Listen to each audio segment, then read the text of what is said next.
राधे राधे मित्रों। मित्रों, मैं शर्मा सुनील ओम श्री हरि एस्ट्रोनॉट को स्वागत करता हूं। मित्रों, आज हम बात करते हैं स्कॉर्पियो असेंडेंट की माह जनवरी 2025 उनके लिए कैसे रहने वाला है।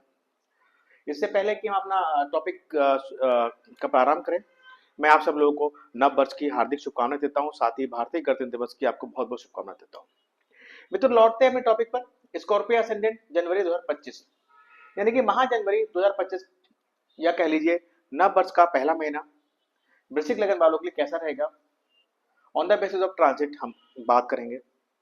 मित्रों, अगर आपके वर्क चार्ट में फर्स्ट हाउस में 8 नंबर राशि पड़ी हुई है, 8 नंबर की राशि है, then you are a Scorpio ascendant. अपना बाकी चीजें स्टार्ट करने से पूर्व हम ये पहले जान लेते हैं कि स्कॉर्पियो असेंडेंट क्या होता क्या, कैसे लोग होते हैं, ये इनमें क्या विशेषता होते हैं। स्कॉर्पियो असेंडेंट मीन्स स्कॉर्पियो, इनके जो ऑनर होते हैं मार्स होते हैं। जहां मार्स आ गए वहां एग्रेशन आ गया, वहां एनर्जी आ गई, कभी ना थकने हारने वाली एनर्जी आ गई, करेजनेस आ गई। इस तरह की चीजें हम वृश्चिक लगन वालों से देखते हैं। एक्चुअली इनकी अगर बात करें इनके स्वभाव की, तो ये इनकी जो लैंग्वेज होती है बड़ी अट्रैक्टिव होती है, इंट्रोवर्ट्स होते हैं।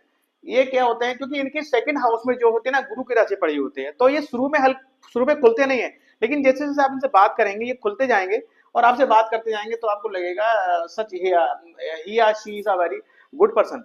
इस तरह की इनकी पर्सनालिटी होती है। हिडन पर्सनालिटी होती है, एकदम समझ में नहीं आती।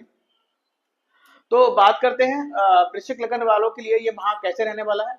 देख, फर्स्ट हाउस से स्टार्ट करते हैं। प्रथम भाव यानी कि लग्नेश जो है वो नीच के चल रहे हैं और जो है नाइन्थ हाउस में बैठे हुए हैं, रेट्रो भी हैं। बात करें लग्नेश की, तो लग्नेश का नीच का होना कहीं ना कहीं जो है आपको आपके कर्तव्य मार्ग से विचलित करेगा। कहीं ना कहीं आपके आलस हावी रहेगा। आप अपने कर्तव्यों के प्रति जागरूक रहे तथा आलस को अपने पर हावी ना होने दें। अदरवाइज जो है ये कह लीजिए कि मन में एक ना कोई उमंग ना तरंग, इस तरह की चीज रहेगी, लोनली फील करेंगे, इस तरह की चीजें रहेंगी। और साथ ही क्योंकि ये रेट्रो भी है, तो ये एर्थ हाउस में इनकी दृष्टि है, तो ऐसे और एर्थ लॉर्ड जो है शुरू के जुपिटर जो है 3 तारीख तक, शुरू के 3 दिन जो है 3 जनवरी तक वो लगन में रहने वाले हैं। तो कहीं ना कहीं ऐसे में स्वास्थ्य को लेकर थोड़ा चिंता बनती है। साथ ही कोशिश कीजिएगा कि कोई जो है यात्रा वगैरह ज्यादा ना करें, ट्रेवलिंग वगैरह ना करें, गाड़ी ड्राइव ना करें। इस तरह की चीजें रखिए और स्वास्थ्य के प्रति, अपने बीपी के प्रति या हीमोग्लोबिन के प्रति, इस आरबीसी के प्रति इस तरह की कोई समस्या हो तो थोड़ा जागरूक रहेगा। बात करते हैं सेकंड हाउस की। देखिए, सेकंड हाउस में इनकी बड़ी है जुपिटर की राशि। सेकंड हाउस होता है आपका पानी का, सेकंड हाउस होता है आपके कुटुंब का, आपके परिवार का।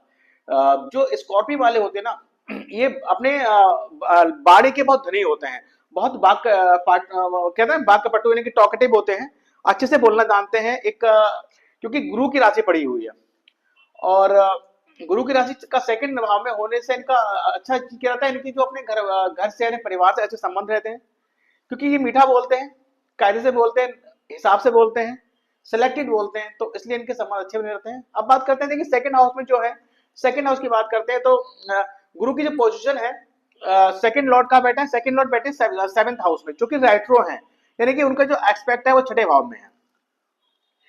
तो ये धन का, ये धन का भाव है और ये जो है आपके ऋण का भाव है, ये कह लीजिए नौकरी का भाव है। तो साथ ही अगर हम अगर सेकंड हाउस से इनकी बात करें तो ये इनकी जो पोजीशन है फिफ्थ, अपने या सिक्स पोजीशन में एक्चुअली बैठे यही है। तो ये पोजीशन इनकी अपने फर्स्ट राशि से भी अच्छी नहीं है। एक्सपेक्ट इनकी दृष्टि यहाँ पर है, तो कहीं ना कहीं ये पॉसिबिलिटी ये की बनती है कि शॉर्टेज ऑफ मनी देंगे आपको। छठे भाव का जो राहु अगर एक्सपेक्ट करता है तो वो आपको शॉर्टेज ऑफ मनी देगा। हो सकता है कि धन की प्राप्ति ऋण के माध्यम से हो, लेकिन साथ ही जैसे ही बुध यहाँ आ जाएंगे, बुध देव मरकरी जो यहाँ आ रहे हैं, वो 4 तारीख को मरकरी यहाँ आ जाएंगे, जो कि आपके अष्टम भाव के स्वामी हैं और आपके मतलब लाभेश हैं, 11th लॉर्ड हैं और आपके 8th लॉर्ड हैं। यदि आप यदि आपका व्यापार 8वें भाव के कारक को जुड़ा हुआ है, यानी कि आप कोई उद्योगपति हैं, इंडस्ट्रियल प्रोडक्शन करते हैं, कोई खोजबीन का कार्य करते हैं, कोई रिसर्चर है, या फिर कह लीजिए आप इंश्योरेंस फील्ड से रिलेटेड है, या फिर सर्जरी के इक्विपमेंट से रिलेटेड है, या फिर सर्जरी का कोई काम करते हैं किस तरीके का, तो इन भावों से आपको धन लाभ होता दिख रहा है कि धन आएगा। हो सकता है इस फील्ड में आप नौकरी के प्रयासरत हो, जुपिटर के एक्सपेक्ट यहाँ, तो इस फील्ड में आपको नौकरी लगे और वहां से धन प्राप्त हो, क्योंकि एकादश के स्वामी भी है, धन की प्राप्तियां दिखा रहे हैं, अष्टम भाव के स्वामी भी है, यानी कि कुछ संघर्ष के बाद धन की प्राप्ति आपको होगी होगी। अब बात करते हैं थर्ड हाउस की। देखिए थर्ड हाउस में जो है आपके सैटर्न की राशि पड़ी हुई है, तो सैटर्न की राशि पड़ी और यहाँ सूर्य देव जी हैं। अगर हम सन की बात करें, देखिए सन शुरू के पहले एक महीने के 13 दिन, यानी कि 13 जनवरी तक जो है वो यहाँ रहने वाले हैं, आपके सेकंड हाउस में रहने वाले हैं। और सेकंड हाउस में जब रहेंगे और ये 10th लॉर्ड है, यानी कि 10th लॉर्ड का सेकंड हाउस में रहना, ये बहुत अच्छा एक कॉम्बिनेशन हो गया। क्योंकि अगर आप पॉलिटिक्स से जुड़े हुए हैं, राजनीतिक हैं, या फिर आईएएस आईपीएस हैं, या कि सरकारी पद पर आप हैं, तो आपको धन लाभ होता दिख रहा है, मान सम्मान की प्राप्ति होती दिख रही है एक बड़े स्तर पर। उसके बाद जैसे ही ये सूर्य देव जी 14 जनवरी को, यानी कि 14 जनवरी को जो सन है वो मकर राशि में प्रवेश करेंगे। सूर्य का मकर राशि प्रवेश करने वाला दिन जो होता है उसको मकर संक्रांति बोलते हैं। तो 14 तारीख से लेकर मकर संक्रांति से वाले दिन जब सूर्य थर्ड हाउस में आ जाएंगे, तो आपके 10th लॉर्ड का थर्ड हाउस में बैठना, यानी कि कहीं ना कहीं 6 हाउस, यानी कि 6 हाउस इनका जो अपनी राशि से पोजीशन है वो थोड़ा सा अच्छा नहीं है। 1 और 6 का 1-6 एक्सेस पे पड़ रहा है, तो कहना है कि कुछ संघर्ष यहाँ हो सकता है, कुछ संघर्ष हो सकता है, दिख सकता है। साथ ही पॉसिबिलिटी ये है कि आप छोटी छोटी यात्राओं का घर भी है, तो कहीं ना कहीं आप हो सकता है कि अपने वर्क प्लेस से रिलेटेड कुछ यात्राएं करें, वो लेकिन एक्सेस अच्छा नहीं है, तो पॉसिबिलिटी ये बहुत ज्यादा नहीं है कि आपको उसको लाभ होगा। हो सकता है कुछ ऐसी चीजें वर्क प्लेस पे क्रिएट हो जाए कि आपको ट्रेवल करना पड़े, छोटी यात्रा करनी पड़े, इस तरह की चीजें हो सकती हैं। और साथ ही ये भी पॉसिबिलिटी है कि आपके इस आपके वर्क प्लेस पर आपके सिबलिंग का या आपके पड़ोसियों का आपका सहयोग मिले, आप संकट में हो, कोई संघर्ष में हो, तो ये लोग आपको कॉपरेट करें, इस तरह की पॉसिबिलिटी यहाँ बन रही है बात। और साथ ही देखिए थर्ड लॉर्ड, यानी कि जो जो थर्ड लॉर्ड है वो बैठा है 4th हाउस में, यानी कि ये है प्रॉपर्टी का घर, और ये इसका 12, यानी कि कहीं ना कहीं शनि हालांकि स्वराशि तो है और केंद्र में भी है, लेकिन यहाँ पर एक चीज ये बन रही है कि कहीं ना कहीं प्रॉपर्टी के काम को, कोई प्रॉपर्टी लेना चाह रहे हो या कोई प्रॉपर्टी बेचना चाह रहे हो, तो उसमें थोड़ा सावधानी बरतिएगा, वरना आपके साथ चीटिंग हो सकती है, आपके छल हो सकता है, आपके साथ नुकसान हो सकता है लैंड प्रॉपर्टी और व्हीकल्स के मामले में। अब बात करते हैं 4th हाउस की। देखिए 4th लॉर्ड 4th हाउस में बैठा हुआ है, ये मतलब फॉर्चुनेटी या इनफॉर्चुनेटी या थर्ड लॉर्ड भी है, सेम है, तो कहीं ना कहीं वहां शुक्र की उपस्थिति भी है। शुक्र क्या है? शुक्र आपके जो है मारक ग्रह है, यानी कि आपके 7th लॉर्ड है और आपके 12th लॉर्ड है। तो कहीं ना कहीं ये जो घर है आपका लैंड का है, प्रॉपर्टी का है, आपकी माता का है, आपके सुख भाव का घर है। तो शनि का यहाँ बैठना, हालांकि स्व राशि है, शुक्र इनके मित्र ग्रह हैं, लेकिन शुक्र की पोजीशन, शुक्र क्या है? शुक्र जो है आपके बेस है, आपके मार्केस है, और शनि भी जो है आपके लगन के, आपके लगनेश के मित्र नहीं है। तो ऐसे में देखिए शनि क्या करते हैं, शनि विघटन का कार्य करते हैं, शनि दूरी बनाते हैं। तो कहीं ना कहीं इस पीरियड में जो है आपके माता से संबंध अच्छे नहीं रहेंगे, या उनसे बातचीत में कमी रहेगी, क्योंकि राशि पड़ी हुई है। और बेराशि भी, तो पॉसिबिलिटी ये भी है माँ से दूर रहे, या फिर माँ से बिल्कुल संबंधी ना हो, इस तरह की चीजें रह सकती हैं। साथ ही इस पीरियड में आप कोई भी प्रॉपर्टी अगर खरीद रहे हैं तो उसमें थोड़ा सावधानी जरूर बरतें, कोई आपका चीट फ्रॉड आपके साथ हो सकता है। या फिर कह लीजिए कोई शुक्र है तो महिला कारक हो सकता है किसी ना किसी महिला के थ्रू कोई ट्रांजेक्शन कर रहे हैं प्रॉपर्टी का, या कुछ ना कुछ ऐसा इन्वॉल्वमेंट हो आपके घर में किसी महिला का, तो उससे आपको नुकसान होता दिख रहा है, ऐसी सिचुएशन बन रही है। अब बात करते हैं 5th हाउस की। 5th हाउस में बैठे हैं राहु। राहु 5th हाउस में बैठे हुए हैं, तो कहीं ना कहीं अगर आप स्टूडेंट हैं तो इस पीरियड में आपको बहुत मेहनत करनी पड़ेगी। गुरु की पोजीशन भी अच्छी नहीं है, हालांकि केंद्र में बैठे हैं, लेकिन ये रेट्रो हैं तो यहाँ का भाव दे रहे हैं, तो स्टूडेंट के लिए थोड़ा टफ टाइम रहेगा, मेहनत ज्यादा करनी पड़ेगी, रिजल्ट कम आएगा। इस तरह ऐसे ही आपके बच्चे हैं, बात करें आपके चिल्ड्रंस की, तो चिल्ड्रंस का बिहेवियर थोड़ा रूड हो जाएगा, आपके समझ में नहीं आएगा, तो वो थोड़ा ध्यान रखिएगा इस चीज का। जब तक राहु है विराजमान है, गुरु की पोजीशन, जब तक गुरु रेट्रो है तब तक ये पोजीशन बनी रहेगी। शेयर मार्केट की बात करें तो देखिए राहु केतु का जो है 11th और 5th का एक्सिस, यानी कि एक्सिस है, देखिए ये फिफ्थ हाउस में, ये 11th हाउस में। तो कहीं ना कहीं इस पीरियड में मैं आपको शेयर मार्केट के लिए आपको नो कहूंगा, क्योंकि हालांकि राहु भ्रमित करेगा आपको, लेकिन please don't go for share market इसमें इन्वेस्टमेंट। अब बात करते हैं सिक्स हाउस की। देखिए सिक्स हाउस, सिक्स लॉर्ड कहाँ बैठे हैं? सिक्स लॉर्ड नीचे होकर बैठे हैं आपके भाग भाव में, ठीक है, और रेट्रो है, यहाँ का एक्सपेक्ट दे रहे हैं।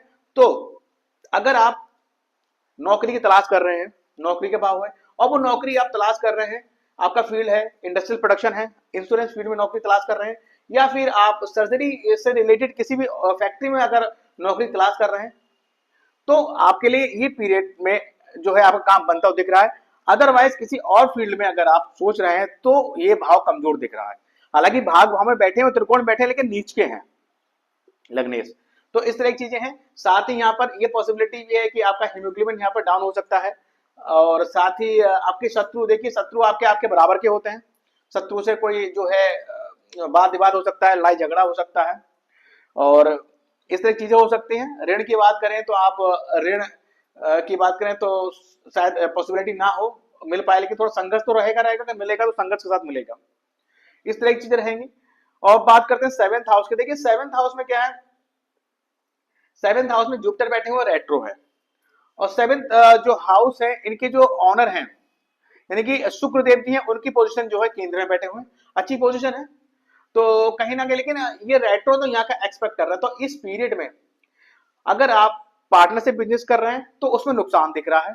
अगर आपका स्पाउस और साथ ही अगर बात करें आपके स्पाउस की, तो स्पाउस की सेहत में जो है, मतलब उसका उनके स्वास्थ्य में भी हेल्थ इशू दिख रहा है। उस चीज को थोड़ा ध्यान रखिएगा, लीवर जॉन्डिस वगैरह समस्या हो सकती है, या फिर बीपी वगैरह की प्रॉब्लम हो सकती है, तो उसका ध्यान रखिएगा। बात करें अगर मैरिज की, देखिए गुरु की पोजीशन जो है अच्छी नहीं है, तो मैरिज के लिए मैं नहीं बोलूंगा। राहु वहां बैठे हुए हैं, नो, मैरिज के लिए ये अच्छा समय नहीं है। बात करते हैं एर्थ हाउस की। एर्थ हाउस में देखिए एर्थ लॉर्ड कहाँ बैठे हैं? एर्थ लॉर्ड महीने के शुरू के 3 दिन जो है लगन में बैठे हुए हैं।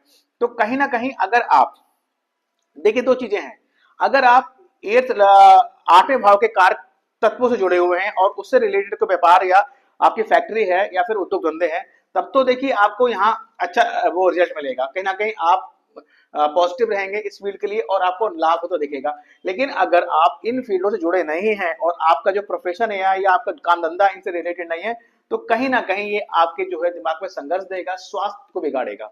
लेकिन उसके उपरांत जैसे ही 4 तारीख आएगी, 4 दिसंबर में, ये जो है मरकरी आपके सेकंड हाउस में आएंगे, तो यहाँ पर जो है आपको लाभ भी देंगे, मतलब संघर्ष के साथ आपको लाभ भी देंगे, धन की प्राप्ति कराएंगे। और वो प्राप्ति आप कह सकते हैं, अगर बात करें अगर किसी जीव तत्व की, तो वो माध्यम हो सकता है आपकी बहन, आपकी बुआ, हो सकता है इस तरह के लोग हों जिससे आपको धन लाभ कराने में वो आपको मदद करें, हेल्प करें। भाग भाव में देखिए नीच के मंगल बैठे हुए हैं। मंगल की जो पोजीशन है, मंगल लग्नेश बैठे हैं भाग भाव में नीच के, रेट्रो है, यहाँ का एक्सपेक्ट दे रहे हैं। और चंद्रमा जो होता है कि 1 महीने में पूरी कुंडली के 12 चक्कर लगा देता है, तो उसको इस में शामिल करना पॉसिबल नहीं हो पाता है, क्योंकि एक जगह उनका प्लेसमेंट स्थायी नहीं होता है, हर 2.5 दिन बाद बदलता रहता है। तो ये जो पोजीशन है मंगल की जो है केंद्र में बैठे हुए हैं, लग्नेश है, नीच के हैं, बस इतना है कि भाई पॉसिबिलिटी है कि आप कुछ ऐसी यात्रा करें, आप स्पिरिचुअल यात्रा कर सकते हैं, और ये यात्रा तो होंगी, लेकिन शायद उनमें कोई संघर्ष रहे और वो बेमतलब की हो। तो मेरा एडवाइस है कि अगर स्पिरिट की यात्रा हो रही है तो प्लीज थोड़ा डिनाई कीजिएगा, क्योंकि इनका एक्सपेक्ट भी यहाँ हो रहा है। गुरु की पोजीशन अगर यहाँ है शुरू के 3 दिनों में, तब कहीं ना कहीं आपको ट्रेवलिंग से प्रॉब्लम हो सकती है, इस तरह की चीजें रह सकती हैं। साथ ही आप दान पुण्य के काम करते रहिएगा, क्योंकि मंगल यहाँ आए हुए हैं और नीच के हैं, तो थोड़ा सा लग्नेश है, मन जो है अनुकूल नहीं रहेगा, पॉजिटिव नहीं रहेगा, नेगेटिव रहेगा, थोड़ा सा बचिएगा इस चीजों से। बात करते हैं 10th हाउस की। देखिए 10th लॉर्ड की बात करें, शुरू के 13 जनवरी तक ये बैठेंगे आपके सेकंड हाउस, बहुत अच्छी पोजीशन है। काम धंधे के थ्रू धन लाभ, काम धंधे के थ्रू आप व्यापार जोड़ेंगे, इस तरह की चीजें होंगी। उसके बाद जो है 10th लॉर्ड आ जाएंगे आपके थर्ड हाउस में। तो बेसिकली जितनी मेहनत करेंगे उतना आपको प्रॉफिट होगा, पराक्रम, मतलब पराक्रम आपको करना पड़ेगा। पराक्रम का भाव है, मेहनत का भाव है। तो ये जो सूर्य की पोजीशन है 14 तारीख से, तो ये आपको काम धंधे में पराक्रम कराएगी, क्योंकि एक्सेस भी 1-6 का हो रहा है, तो थोड़ा संघर्ष यानी कि आपको मेहनत करनी पड़ेगी। बात करें आपके 11th हाउस की केतु बैठे हुए हैं, यानी कि लाभ भाव में केतु का होना, यानी कि केतु होते हैं डिटैचमेंट के कारक होते हैं, केतु जो होते हैं अलगाव के कारण होते हैं। केतु का क्या है कि केतु जहां बैठते हैं वहां आपको असंतुष्टि देते हैं, यानी कि ये जो पीरियड पूरा है जब तक केतु यहाँ बैठे हैं तो आपको अपने जो आकर वो व्यापार कर रहे हैं ये नौकरी कर रहे हैं तो उससे जो आपको कैश इनफ्लो हो रहा है, यानी कि जो इनकम हो रही है लाभ हो रहा है, उससे आप सेटिस्फाई नहीं रहेंगे। तो इसका ध्यान रखिएगा, केतु का उपाय कीजिएगा।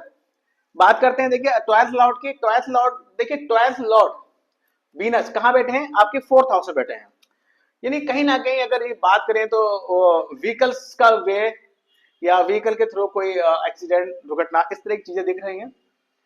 इसके अलावा आप जैसे शुक्र यहाँ आ जाएंगे या फिर कह लीजिए कि प्रॉपर्टी के भाव बैठे हैं तो प्रॉपर्टी को खरीदने या खरीद फरोख्त में आपको धोखा मिल सकता है, व्यय हो सकता है, छल हो सकता है।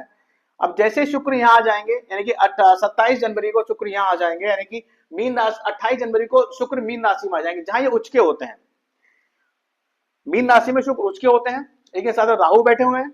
राहु के धोखे कारक होते हैं, तो पॉसिबिलिटी ये है कि कहीं ना कहीं किसी फीमेल के थ्रू आपको धोखा मिले, इस तरह की चीज, छल कपट हो, इस तरह की चीजें रह सकती हैं।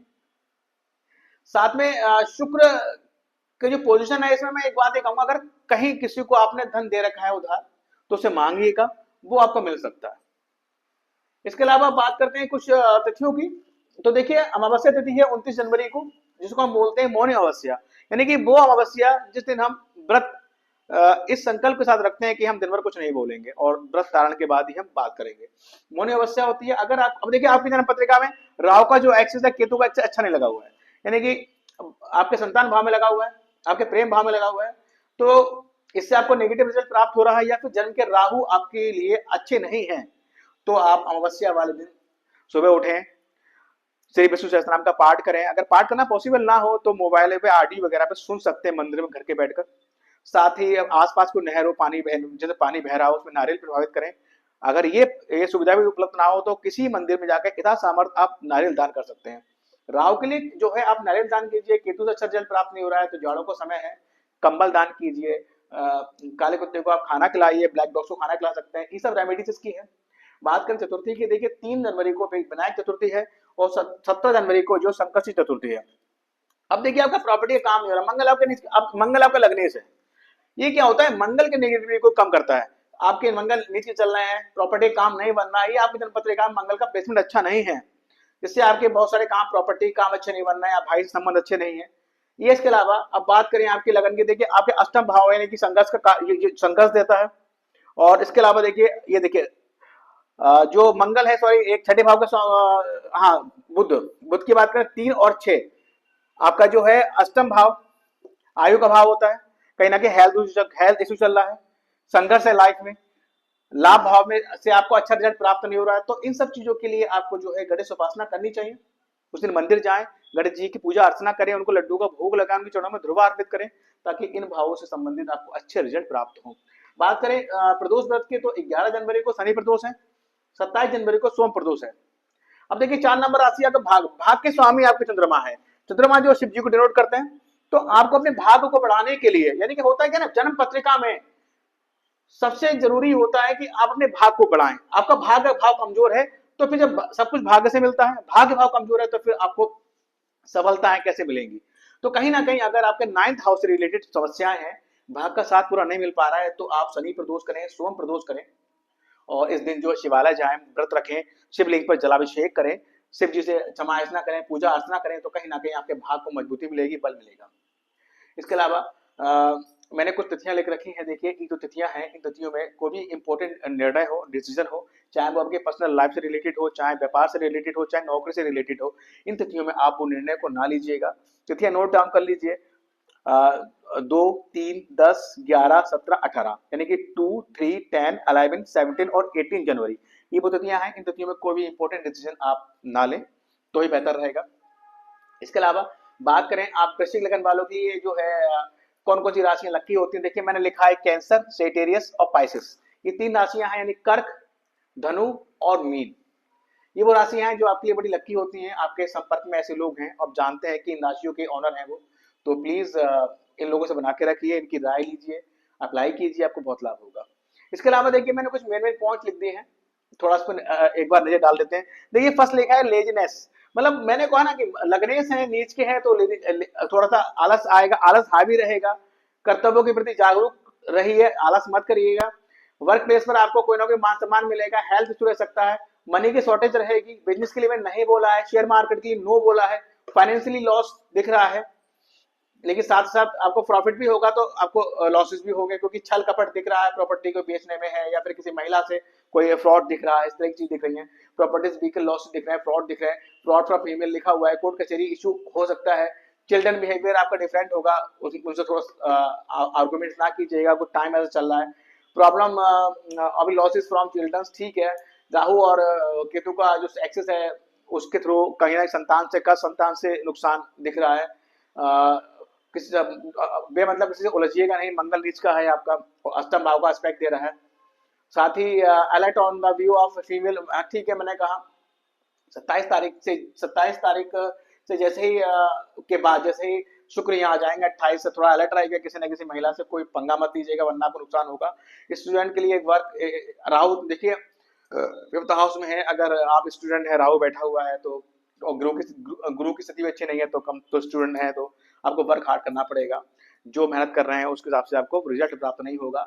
शॉर्ट ट्रिप वर्क प्लेसेस के थ्रू हो सकती है, ठीक है। मेंटेन रिलेशन विद स्पाउस 27 तारीख के बाद अपने, हाँ ठीक है, 27 के बाद जो है जैसे 28 में शुक्र यहाँ आ जाएंगे, शुक्र राहु मिल जाएंगे, शुक्र और राहु मिल रहे हैं, साथ में केतु का एक्सपेक्ट पड़ रहा है, यानी कि शुक्र अगर केतु का अगर कहीं मिलन हो रहा है, कोई वो हो रहा है, तो ये जान लीजिए कि आपके जो फीमेल्स हैं, जो मतलब आपके वैवाहिक अगर कहें, क्योंकि शुक्र स्त्री कारक होता है, अगर अगर आपके वैवाहिक जीवन में कहीं ना कहीं ये जो होता है असंतुष्टि देता है, यानी कि ये डिससेटिस्फेक्शन देता है, संबंधों को बिगाड़ता है।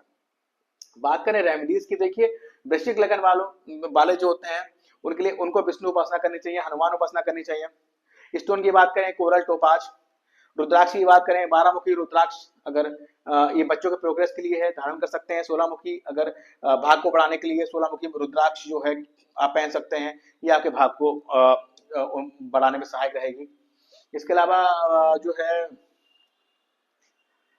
एक चीज और मैं आपको बताना चाह रहा था कि जो देखिए वृश्चिक लगन वाले लोग जो लोग होते हैं, मैंने ना ये जो वृश्चिक राशि होती है स्कॉर्पियो, ये वाटर एलिमेंट होती है, ठीक है, और वाटर एलिमेंट होते हैं, और ये लोग इसलिए ये लोग बहुत इमोशनल होते हैं, आप लोग बहुत इमोशनल होते हैं। आप लोग की बारी भाव में 9 नंबर राशि पड़ी है, वाक पटुता होते हैं, बोलने बहुत अच्छा बढ़िया होते हैं, परिवार से अच्छी बना के रखते हैं। साथ ही आप लोग को मंगल आ गया तो आप जिद्दी होते हैं, और जब क्रोध आने पर मतलब आपका जो है क्रोध आपका जो है शत्रु होता है, तो अपने क्रोध को थोड़ा संभाल के रखिए, कंट्रोल करिए। मंगल नीचे चल रहा है, नेगेटिव थॉट्स माइंड में बहुत आएंगे, इन सब चीजों को थोड़ा कंट्रोल रखिए। बाकी ओवरऑल महीना वैसे थोड़ा सा बस आपको कंट्रोल करना है, एक आलस पे आपको कंट्रोल करना है, साथ ही अपने कर्तव्यों के प्रति जागरूक रहिए। धर्म भाव में मंगल आए हुआ है, नीच का आया हुआ है, धर्म कर्म के कार्य करते रहिए, ताकि मंगल की नेगेटिविटी जो है, या कह लीजिए क्योंकि आपका लगने से यही है, आपके स्वास्थ्य पे उसका जो है अनुकूल सही प्रभाव रहे, कोई नेगेटिव इफेक्ट ना रहे, इस तरह की चीजें करते रहिए। शिवलिंग पे जल चढ़ाइए, माता की सेवा कीजिए, माता का मान सम्मान कीजिए, सब सही होगा। तो मित्रों ये एक छोटा सा प्रोडक्शन था स्कॉर्पियो असेंडेंट का जनवरी 2025 के लिए, यानी कि महा जनवरी 2025 स्कॉर्पियो वालों के लिए कैसा रहेगा। ये वीडियो पसंद आया तो लाइक कीजिएगा, जिन लोगों ने हमारा चैनल ओम श्री हरि एस्ट्रोवर्ड सब्सक्राइब नहीं किया तो प्लीज सब्सक्राइब माय चैनल। साथ ही आपसे रिक्वेस्ट है कि जो लोग आपके संपर्क में हैं और स्कॉर्पियो असेंडेंट के हैं, तो उनको ये वीडियो शेयर कीजिएगा, ताकि वो जाने कि साल का पहला महीना उनके लिए कैसा रहने वाला है। तो एक बार पुनः मैं आपको नव वर्ष की बहुत बहुत शुभकामना देता हूं, तथा भारतीय गणतंत्र दिवस की बहुत बहुत शुभकामना देता हूं। And thank you very much. Radhe Radhe.